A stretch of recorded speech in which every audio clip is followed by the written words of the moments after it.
میں آج اقرار کرتا ہوں یا رسول اللہ میں علی کو مولا مانتا ہوں، یا رسول اللہ میں آپ کو مولا مانتا ہوں، یا رسول اللہ کیوں نہیں آپ میری جان کے مالک ہیں، مجھ سے زیادہ حق رکھتے ہیں۔ غدیر کا جو واقعہ ہے نا، یہ ناسبیوں کو میں جواب دینا چاہتا ہوں۔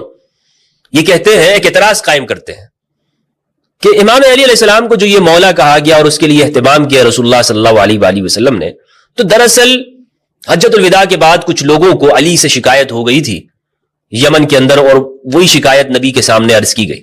تو آپ نے فرمایا کہ علی کے بارے میں شکایت نہ کیا کرو، علی کے بارے میں کیوں شکایت کرتے ہو، یہ تو تمہارا دوست ہے، کیونکہ میں تمہارا دوست ہوں تو یہ بھی تمہارا دوست ہے۔ یہ واقعہ جس طرح یہ لوگ بیان کرتے ہیں یہ بنتا نہیں ہے۔ براء بن عازب سے روایت فرماتے ہیں کہ واقعہ انہوں نے نقل کیا، اور غدیر خم کا پورا واقعہ براء بن عازب نے نقل کیا، اور پھر آخر میں فرمایا کہ عمر رضی اللہ عنہ نے اس کے بعد امام علی سے کہا، ہنی اللہ کا ابن ابی طالب، مبارک ہو ابن ابی طالب، اصبحت و امسیت مولا کل مؤمن و مؤمنۃ، آپ تو ہر مومن اور مومنہ کے آقا ہو، آپ تو ہر مومن اور مومنہ کے آقا اور مالک ہو۔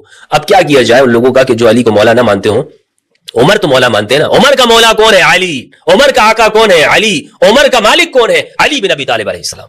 علی کا مالک کوئی نہیں ہے، علی کا آقا صرف رسول ہے، اور رسول جس کا بھی آقا ہے، جس کے بھی مولا ہے، امام علی اس کے مولا اور آقا ہے۔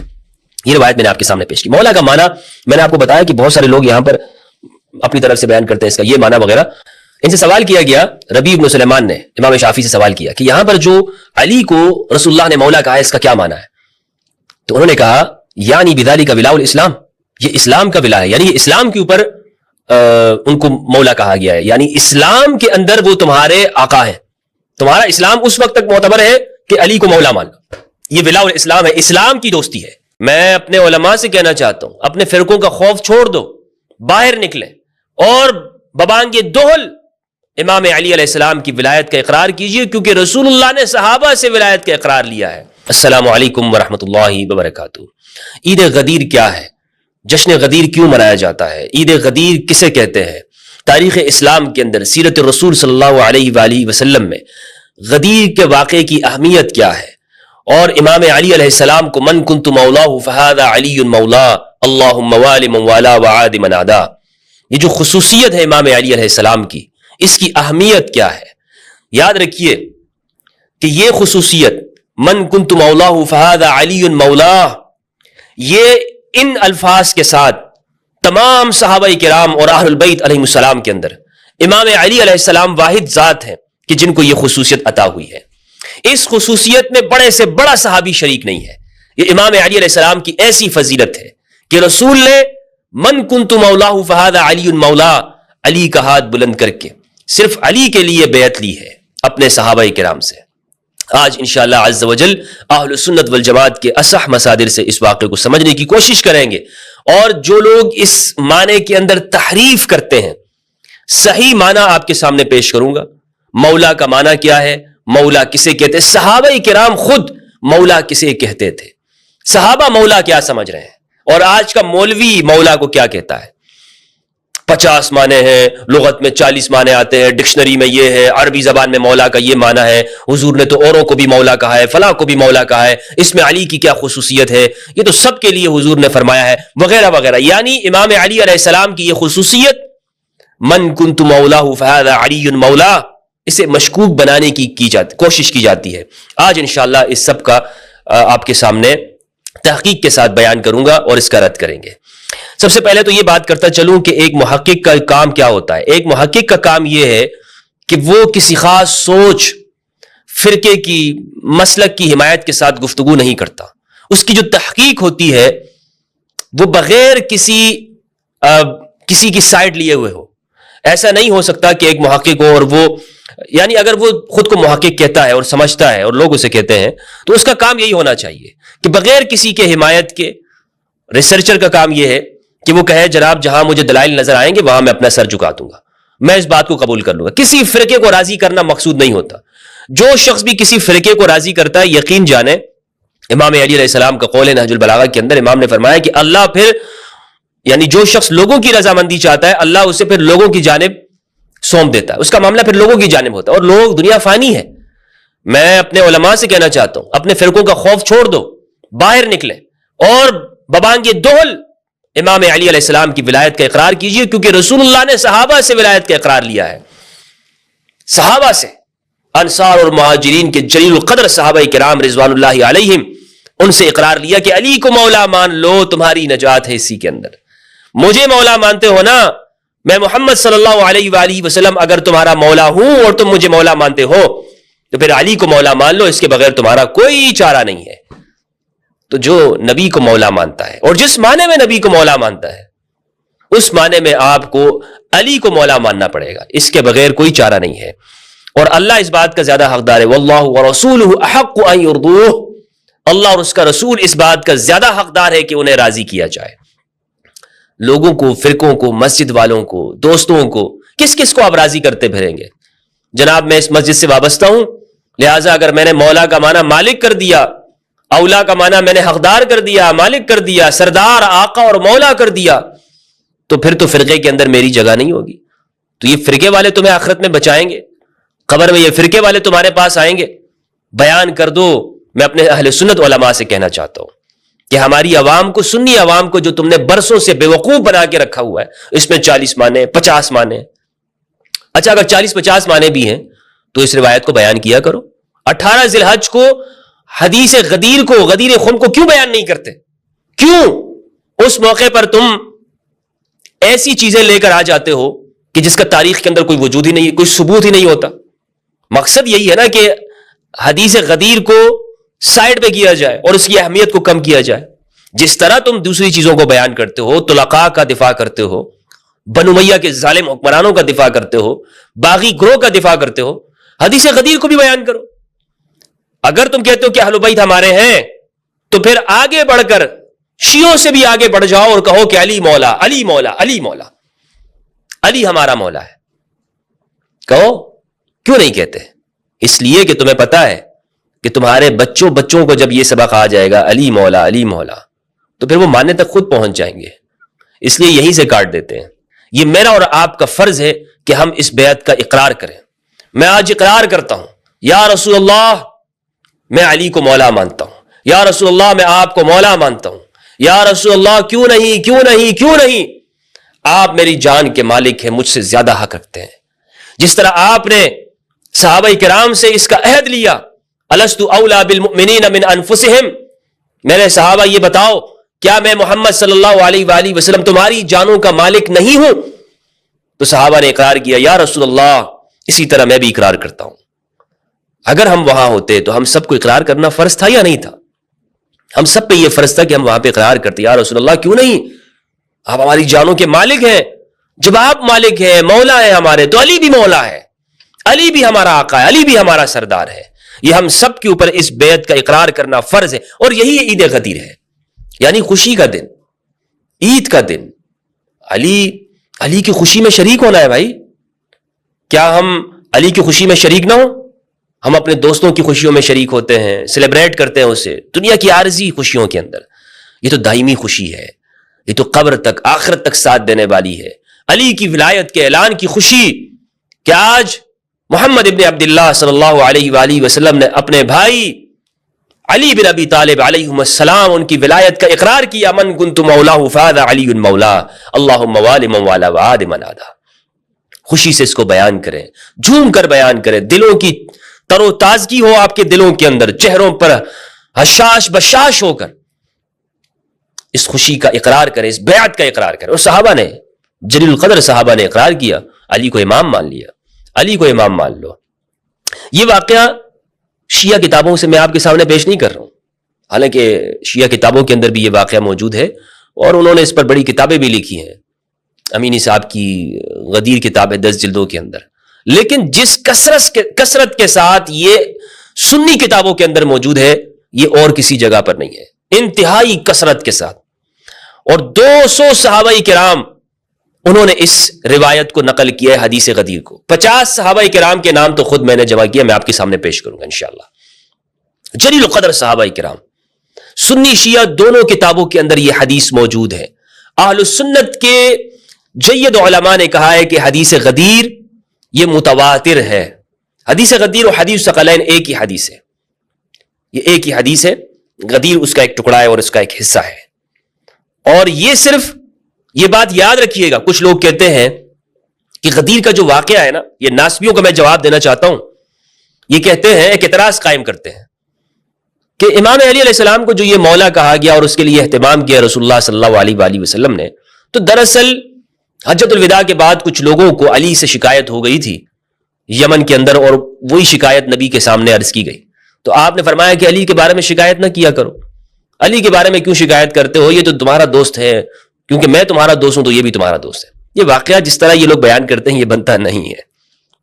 اول تو جو یہ یمن کا واقعہ ہے کہ جن لوگوں کو علی سے شکایت ہوئی تھی، اور یمن کے بعد رسول اللہ صلی اللہ علیہ وآلہ وسلم نے فیصلہ کر دیا تھا، اس شکایت کا فیصلہ ہو گیا تھا، اور یہ مستدرک الحاکم کے اندر مروی ہے، وہ شکایت کا فیصلہ ہو گیا. تو کہنا یہ چاہتا ہوں کہ من کنت مولا فہذا علی مولا، یہ صرف ایک مرتبہ نبی نے نہیں کہا، یہ اقرار ایک مرتبہ نہیں لیا کہ غدیر خم کے مقام پہ، یہ مختلف مواقع کے اوپر رسول اللہ نے ارشاد فرمایا ہے، مختلف جگہوں کے اوپر. یمن کے بعد بھی جب یمن سے امام علی علیہ السلام لوٹے اس وقت بھی آپ نے یہی فرمایا، اور اسی طرح غدیر خم کے موقع پر بھی. غدیر خم میں کتنا اہتمام کیا ہے، کتنا اہتمام کہ حجۃ الوداع سے واپسی پر آپ نے عام روٹ کو چھوڑ دیا کہ جس پر قافلے سفر کیا کرتے تھے، مدینہ جاتے تھے، شام جاتے تھے. آپ نے وہاں سے نیچے اتر کر، جیسے ہوتا ہے نا ہم بھی رستے میں ہائی وے پہ سفر کر رہے ہیں اور پھر اگر کھانا کھانے جاتے ہیں، کوئی کام کرنے جاتے ہیں، تو پھر ہم وہاں پہ ایگزٹ کر لیتے ہیں اور دور چلے جاتے ہیں، 1 کلومیٹر 2 کلومیٹر پہ بنا ہوتا ہے. تو خم کا جو یہ مقام ہے، رسول اللہ صلی اللہ علیہ وآلہ وسلم نے عام راستے سے اس کو چھوڑ دیا اور ایک گراؤنڈ کے اندر آپ گئے. وہاں پر پانی کے چشمے بھی وہاں پہ موجود تھے، پانی بھی وہاں پر، خم کہتے ہیں دراصل وہ گڑھا جہاں پہ پانی وغیرہ بارشوں سے جمع ہو جاتا ہے. اس مقام پر رسول اللہ صلی اللہ علیہ وآلہ وسلم نے اہتمام کے ساتھ اپنے لیے ایک ممبر تیار کیا اور اعلان کیا گیا الصلاۃ جامعہ، نماز کا وقت ہے، ظہر کی نماز ادا کی گئی. اور اس جگہ کے اوپر یہ بات یاد رہے کہ جو یمن کے قافلے تھے وہ جا چکے تھے، شام کے قافلے تھے وہ جا چکے تھے. حجۃ الوداع میں 1,24,000 صحابہ کے بارے میں بتایا جاتا ہے کہ جو رسول اللہ صلی اللہ علیہ وآلہ وسلم کا خطبہ سننے والے تھے، وہ لوگ جا چکے ہیں. اب یہاں پر خم کے مقام میں رسول اللہ صلی اللہ علیہ وآلہ وسلم نے انصار اور مہاجرین کی تعداد جو کہ 10,000 بنتی ہے ان کو جمع کیا. بعض نے لکھا ہے 15,000. ان لوگوں کو جو کہ اہل الحل والعقد، وہ صحابہ ہیں کہ جنہیں قرآن نے انصار اور مہاجرین کہا ہے، ان کو سب کو جمع کیا. آ جاؤ، کیونکہ قرآن مجید ان کی اہمیت کو بیان کرتا ہے اور آگے آنے والے واقعات کے اندر انہی کی اہمیت ہے. یہ رسول اللہ صلی اللہ علیہ وآلہ وسلم کے ابتدائی زمانے کے ساتھی ہیں، مدینہ میں مدد کرنے والے ہیں، تو ان کی اہمیت ہے. قرآن مجید سورۃ توبہ کے اندر سورۃ نمبر 9 آیت نمبر 100 میں، آیت نمبر 100 میں اللہ رب العزت نے ارشاد فرمایا اعوذ باللہ من الشیطان الرجیم بسم اللہ الرحمن الرحیم والسابقون الاولون من المہاجرین والانصار والذین اتبعوہم باحسان. پہلوں میں پہل کرنے والے، سبقت لے جانے والے اہل البیت علیہم السلام کہ جو دعوت ذو العشیرہ کے اندر بھی موجود ہیں. والسابقون الاولون من المہاجرین والانصار والذین اتبعوہم باحسان، جو بعد میں آئے اور انہوں نے ان کی پیروی کی، لیکن شرط ہے احسان کی پیروی. ایسے نہیں کہ جو ان کی پیروی کرتا ہو اور اس کی زندگی میں ظلم پایا جائے. طلقاء اس میں مراد نہیں ہے، طلقاء بعد میں جو بھی آئے لیکن احسان اس کی زندگی میں ہونا چاہیے، ظلم نہیں ہونا چاہیے، باغی نہیں ہونا چاہیے. تو جو انصار اور مہاجر نہیں ہے وہ لوگ وہ اس کیٹیگری میں سے باہر نکل جاتے ہیں اور وہ قرآن مجید کی اصطلاح میں تابعی بن جاتے ہیں. بہرحال تو ان کی فضیلت بیان کی قرآن مجید نے، انہی کو جمع کیا اور ممبر تیار کیا اور علی کے لیے اقرار کیا، ان سب سے اقرار دلوایا. یہ روایات آج میں آپ کے سامنے تفصیل کے ساتھ پیش کرنا چاہتا ہوں. سیرت کی تمام کتابوں میں لکھا ہے کہ نبی کریم صلی اللہ علیہ وآلہ وسلم نے 10 ہجری کے اندر حج کیا ہے. 9 ہجری میں 8 ہجری میں فتح مکہ ہوا، 9 ہجری میں حج کا پہلا قافلہ بھیجا گیا اور اس کا امیر حضرت ابو بکر کو بنایا گیا رضی اللہ عنہ. اور برات کی جو صورت ہے، آیات، وہ حضرت ابو بکر کو دے کر بھیجی گئی کہ آپ وہاں پر مشرکین کو سنائیں. لیکن جبریل امین حاضر ہوئے اور انہوں نے کہا یا رسول اللہ، اللہ کی رضا یہ ہے کہ یا تو اس پیغام کو آپ سنائیں گے یا آپ ہی میں سے کوئی سنائے گا. آپ سنائیں یا آپ میں سے ہی کوئی سنائے گا، اس کو ادا کرے گا. آپ کے علاوہ اور آپ میں سے ہی کے علاوہ کوئی نہیں سنائے گا. تب رسول اللہ صلی اللہ علیہ وآلہ وسلم نے امام علی کو بھیجا کہ جا کر ابو بکر سے وہ پروانہ لو، وہ پیغام لو اور تم اسے اس کو سنا دو. تو امام علی علیہ السلام نے 9 ہجری میں اس حج کے موقع پر سورہ برات کو سنایا. 10 ہجری میں رسول اللہ صلی اللہ علیہ وآلہ وسلم نے یہ حج کیا جس کو حجۃ الوداع کہا جاتا ہے. حجۃ الوداع. اس میں آپ نے جگہ جگہ پر خطبات ارشاد فرمائے. ایک خطبہ آپ نے عرفہ کے اندر بھی دیا. عرفہ کے اندر جو آپ نے خطبہ دیا ہے وہ جابر بن عبداللہ الانصاری رضی اللہ تعالیٰ عنہ سے مروی ہے. اس کے کچھ الفاظ ہیں جو کہ سنن ترمذی کے اندر روایت موجود ہے 3786 نمبر پر. یہ روایت آپ دیکھ سکتے ہیں. کچھ لوگ یہاں پر یہ کہتے ہیں کہ اگر اہل البیت کی اتباع کا بیان مقصود ہوتا اور ان کی اہمیت کا بیان مقصود ہوتا, علی کی ولایت کا اقرار لینا ہوتا, علی کی بیعت لینے کا مطلب ہوتا, تو عرفہ میں کیوں نہیں لیا, حجۃ الوداع میں کیوں نہیں لیا, اس کے بعد کیوں لیا گیا؟ حجۃ الوداع میں اہل البیت کی عمومی فضیلت کو رسول اللہ نے بیان کر دیا عرفہ کے مقام پہ. ترمذی کی روایت ہے 3786. جابر بن عبداللہ فرماتے ہیں کہ میں نے رسول اللہ صلی اللہ علیہ وآلہ وسلم کو ان کی اونٹنی قصوہ کے اوپر سوار دیکھا اور آپ نے یہ ارشاد فرمایا, میرے صحابہ تم کبھی بھی گمراہ نہیں ہوگے, تم ہمیشہ سیدھے رستے پر چلتے رہو گے. میرے صحابہ تمہیں ضمانت دیتا ہوں کہ میرے بعد تم سیدھے رستے پر ہوگے, گمراہی میں نہیں ہوگے. ایک رستہ ہے قرآن کا, کتاب اللہ, یہ کتاب اللہ, اللہ کی کتاب, اور دوسرے میرے اہل البیت, عطرتی, اہل بیتی, میری عطرت, میری اولاد. یہ عرفہ کے مقام پر رسول اللہ صلی اللہ علیہ وآلہ وسلم نے ارشاد فرمایا حجۃ الوداع میں. واپسی میں آپ خم کے مقام پہ اترے, آپ نے قیام فرمایا. 18 ذی الحج ہے اور وہاں پہ آپ نے ایک طویل خطبہ دیا جسے خطبہ غدیر کہا جاتا ہے, اور اس میں آپ صلی اللہ علیہ وآلہ وسلم نے امام علی علیہ السلام کی ولایت کا اقرار کیا. میں نے آپ کو بتایا کہ اس خطبے کے اندر انصار اور مہاجرین کی 10,000 کی تعداد اس میں شریک ہے, اور ان کی اہمیت کے بارے میں بھی میں نے آپ کو بتایا سورہ توبہ کی آیت سے. انصار اور مہاجرین کے حوالے سے ایک روایت میں آپ کے سامنے پیش کرنا چاہتا ہوں تاکہ ان کی اہمیت آپ کے سامنے مزید واضح ہو جائے کہ کچھ لوگ جو یہ طلقاء کو, عتقاء کو, طلقاء کہتے ہیں جن کو آزاد کر دیا, طلاق سے ہے, آزاد کر دیا, اور ان کو مؤلفۃ القلوب بھی قرآن نے کہا ہے. انہیں حنین کے مال سے 100 اونٹ دیے تھے, یہ ہے طلقاء, آزاد کر دیے گئے فتح مکہ پہ اسلام لائے, اور پچھلی زندگی ان کی رسول کے ساتھ جنگوں میں گزری ہو, یعنی یہ دوست نہیں ہو مسلمانوں کے. وہ قریش مشرکین مکہ کا ظالم طبقہ جو کفر کی حالت میں جنہوں نے ظلم کیا مسلمانوں کے اوپر, تو جب یہ اسلام انہوں نے قبول کیا انہیں طلقاء کہا گیا. ہماری تمام تاریخی کتابوں میں انہیں طلقاء کہا جاتا ہے. عتقاء ثقیف کے لوگ جو وفود آئے ان کو آزاد کر دیا گیا, انہوں نے بھی بہت ظلم کیے تھے. آپ کو پتہ ہے طائف میں ثقیف کا قبیلہ تھا. تو آپ صلی اللہ علیہ وآلہ وسلم نے انصار اور مہاجرین کو ایک دوسرے کا حلیف بنایا ہے. یہ ایک گروہ ہے. مسند احمد کی روایت, حدیث کا نمبر ہے 19215, انٹرنیشنل نمبر اس کا, اور اس کی تحقیق ہے شعیب الارناؤوط کی. یہ روایت ہے ابی وائل سے, انہوں نے جریر سے, وہ کہتے ہیں کہ رسول اللہ صلی اللہ علیہ وآلہ وسلم نے فرمایا المہاجرون والانصار اولیاء بعضهم لبعض, مہاجرین اور انصار ایک دوسرے کے اولیاء ہیں, ایک دوسرے کے مددگار ہیں. یہ ایک گروپ ہے. والطلقاء من قریش, قریش کے طلقاء, قریش کے آزاد کردہ لوگ. والعتقاء من ثقیف, اور ثقیف کے آزاد کردہ. بعضهم اولیاء بعض الى یوم القیامہ, یہ قیامت تک ایک دوسرے کے ساتھی اور دوست ہیں. یہ قیامت تک کیا ہے, یہ گروپ الگ ہے. تو صحابہ کا جو گروپ ہے وہ الگ ہے, عتقاء اور طلقاء کا گروپ الگ ہے. یہ فرق ہے بنیادی طور پر صحابہ کرام میں. بعض لوگ کہتے ہیں کہ آپ فتح مکہ والوں کو مسلمان مانتے ہیں, یعنی بالکل مسلمان ہیں. کیوں نہیں ہے, مسلمان ہے, انہوں نے زبان سے اقرار کیا ہے, کسی کو اسلام سے نکالنا تو نہیں ہے, لیکن رسول یہ فرما رہے ہیں کہ یہ صحابہ کی کیٹیگری میں نہیں ہے. طلقاء, یاد رکھیے گا, طلقاء صحابہ کی کیٹیگری میں نہیں آتے. بعض لوگ بڑھا چڑھا کر علی کے ساتھ برابر کرنے کی کوشش کرتے ہیں, علی کے ساتھ, اہل البیت کے ساتھ برابر کرنا چاہتے ہو, بدبختو, ناسبیو, علی کے ساتھ فلاں فلاں کو, وہ طلقاء کو جن کو رسول نے طلقاء کہا ہے, طلقاء اور عتقاء کہا ہے. تو یہ روایت ہے, یہ میں نے آپ کے سامنے پیش کر دی, اس کی ٹرانسلیشن بھی آپ دیکھ سکتے ہیں. اب یہ جو حدیث غدیر ہے, اس کو روایت کرنے والے صحابہ کون ہیں, یہ میں نے آپ کو بتایا کہ متواتر ہے. متواتر وہ روایت ہوتی ہے کہ جو قرآن کی آیت کی طرح ہم تک پہنچی ہو, یعنی ہر زمانے میں اتنے کثیر تعداد کے اندر اس کو صحابہ نے, لوگوں نے, تابعین نے نقل کیا ہو کہ ان کا اجتماع ان کثیر تعداد کا ہم جھوٹ پر محال ہو. اتنے سارے وہ یہ اس کو کہتے ہیں متواتر.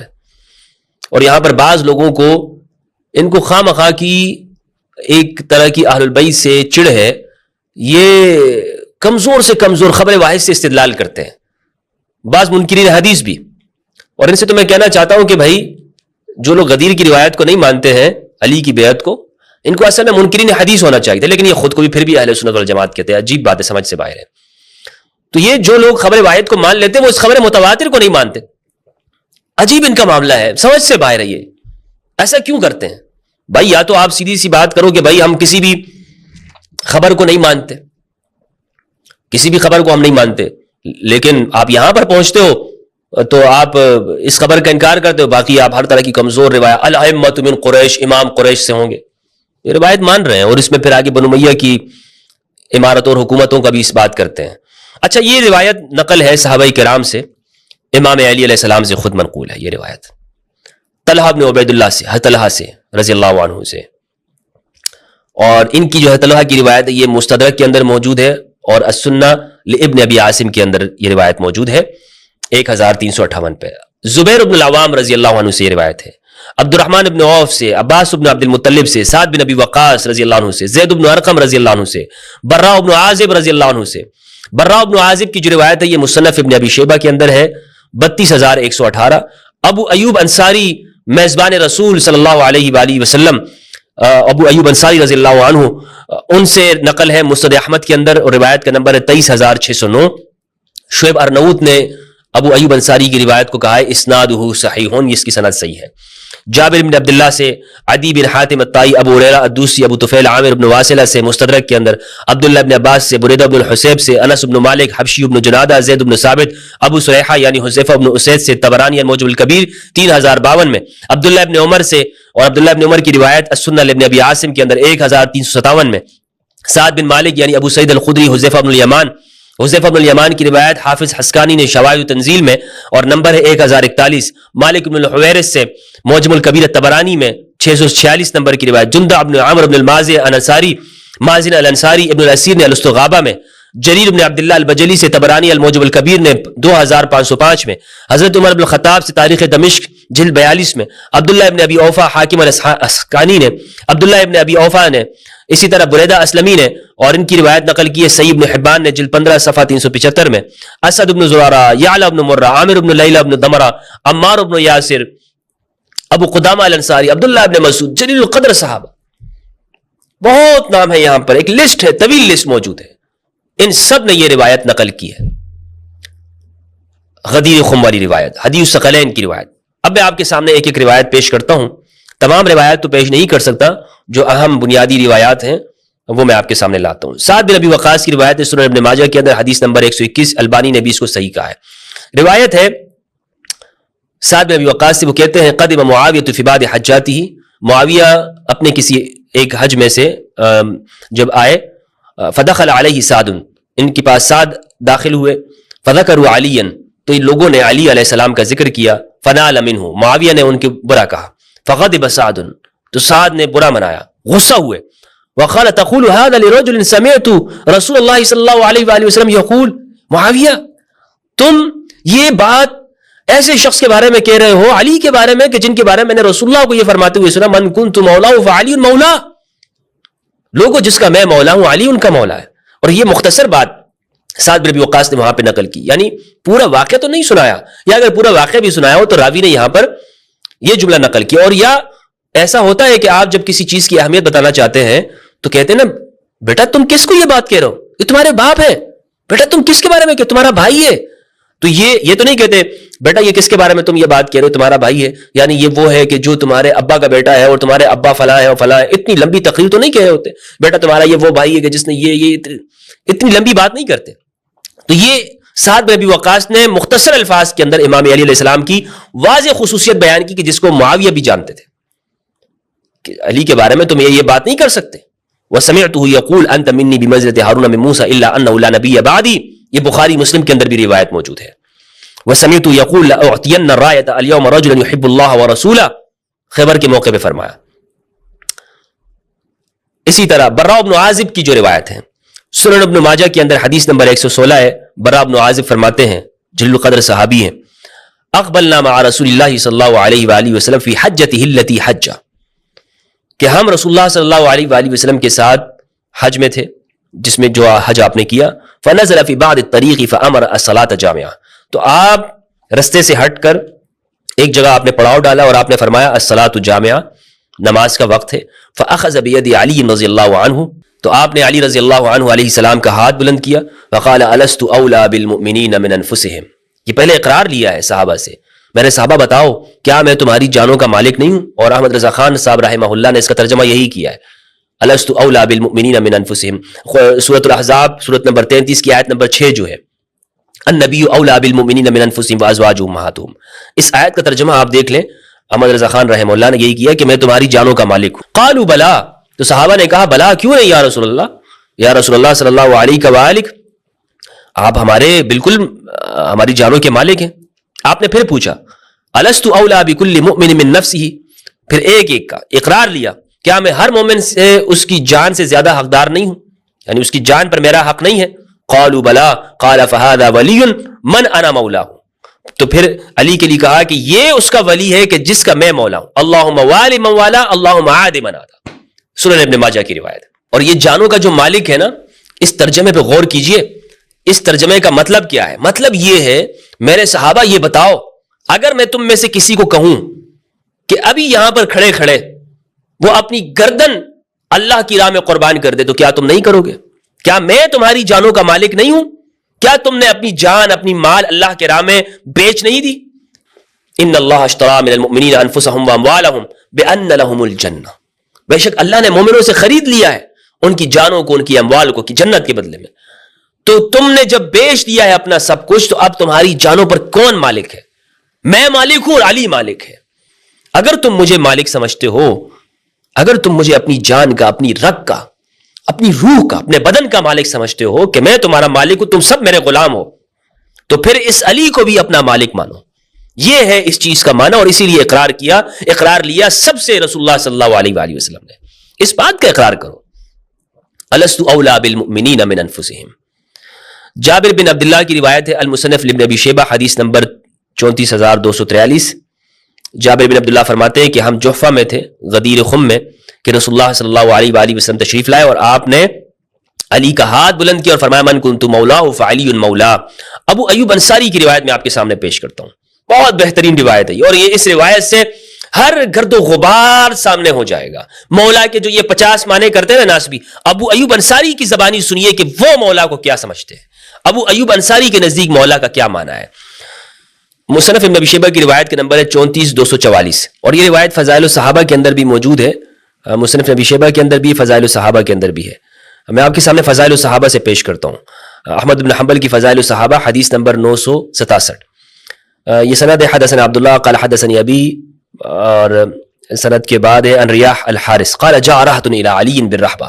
امام علی علیہ السلام کے پاس، امام علی کوفہ میں تشریف فرما تھے، اور ایک وفد آیا. فقالوا السلام علیک یا مولانا، اور اس وفد نے کہا السلام علیک یا مولانا، آپ پر سلام ہو یا ہمارے مولا. تو امام علی نے پوچھا کیف اکون مولاکم وانتم قوم عرب، میں تمہارا مولا کیسے ہو سکتا ہوں، تم تو عربی قوم ہو، تم تو عرب ہو، کیا مطلب ہے؟ امام کو جب انہوں نے کہا نا کہ السلام علیک یا مولانا، تو امام نے پوچھا کہ یہ تو مجھے مالک کہہ رہے ہیں، آقا کہہ رہے ہیں، اور خود عربی ہیں. تو امام علی علیہ السلام نے ان سے پوچھا، یا ان سے مزید اقرار کروانا چاہ رہے تھے، استفہام اقراری ہے کہ تم تو عربی قوم ہو، اور اس وقت میں صفین اور جمل کا یہ وقت ہے.